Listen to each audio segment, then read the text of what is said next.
Welcome to Silverstone, where, according to my phone, it is 3 degrees, feels like -5. Which is clearly nonsense. There aren't even 3 degrees left anymore. One of them's dead. Anyway, we've seen the live stream launch of the Williams FW47.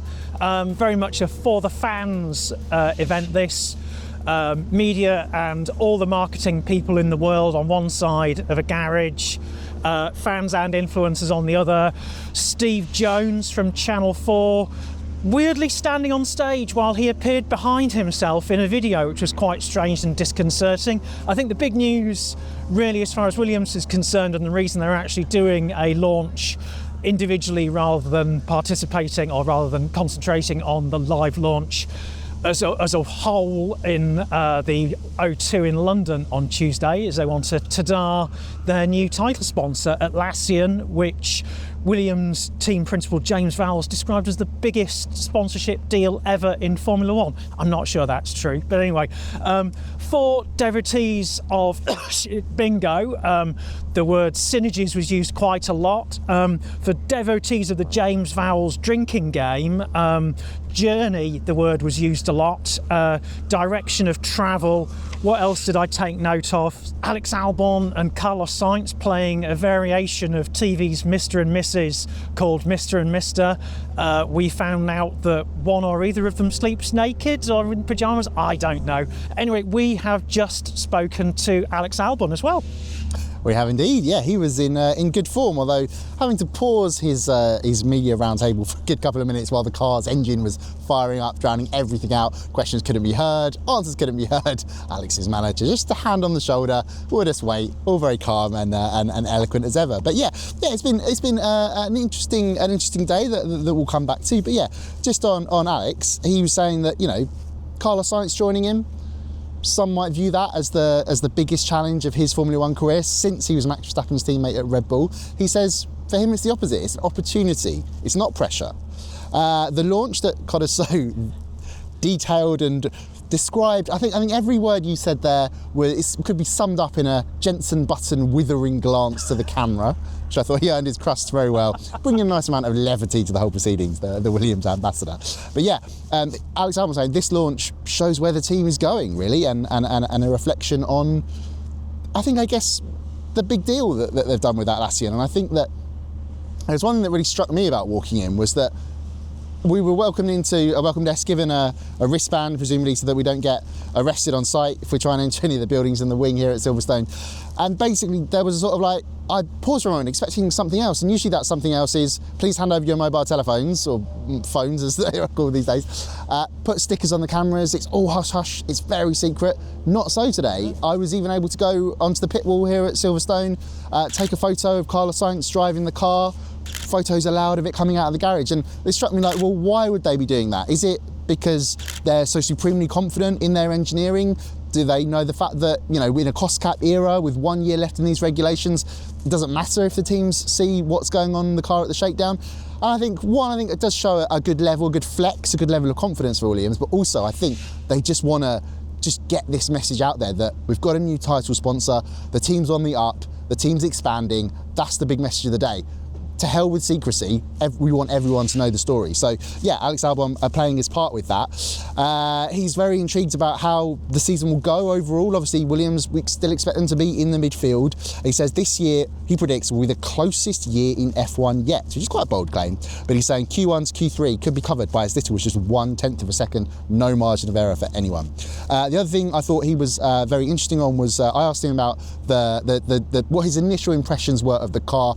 They're never going to give direct feedback of what they're feeling behind the wheel, but he was at least able to say, and this is specifically what I asked about, what did he think when he looked at it? Because my first impression, it looks that little bit more sophisticated, that little bit more like, oh, there's been a lot of time spent on this in the CFD with the wind tunnel, everything just working as it should, because of course last year everything was a rush to get it ready.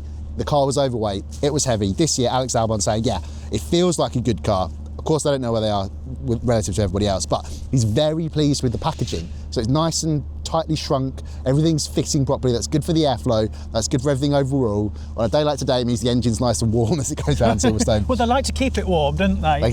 They warmed it up a lot. It was running through most of the live stream. You might have heard it if you were sitting watching it at home.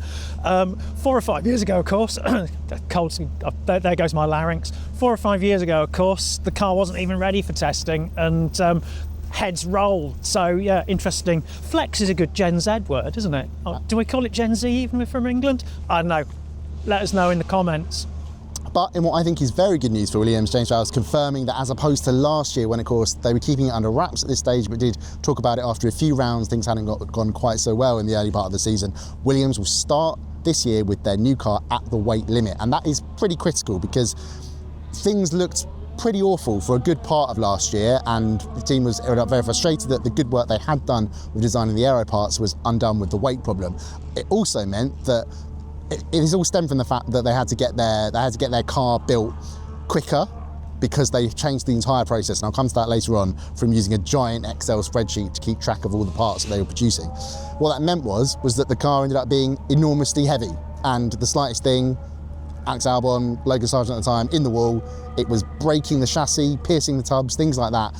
All what you don't want when it comes to keeping a Formula 1 car healthy. So, very good news for Williams on that. The way they did that, and it's basically they've gone through the pain of last year to the gain of this year, is effectively they've created, the very technical terms of what it broadly breaks down as, is they created an electronic map of the entire car, which then, if you imagine a bit like sort of Tony Stark in those Iron Man films, James Vowles calls it hierarchical assembly. So you take each individual part, you can break it down into what material it's made up of, how many you're going to need, when you're going to need them produced, how much they're going to cost, and it's all itemised and it's all stored very easily accessible by various team members, as opposed to what was, he explained last year after a few races, hundreds of thousands of entries into one single Excel spreadsheet, also confirming that is gone.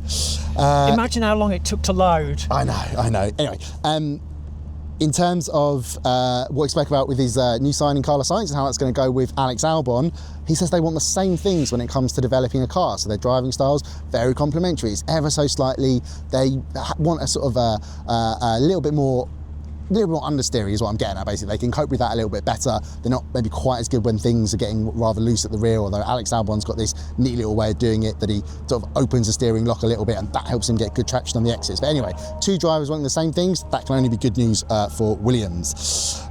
Good for their development. Carlos Sainz agrees with that, and he was asked a very interesting question, which is one of the big news stories of the off-season.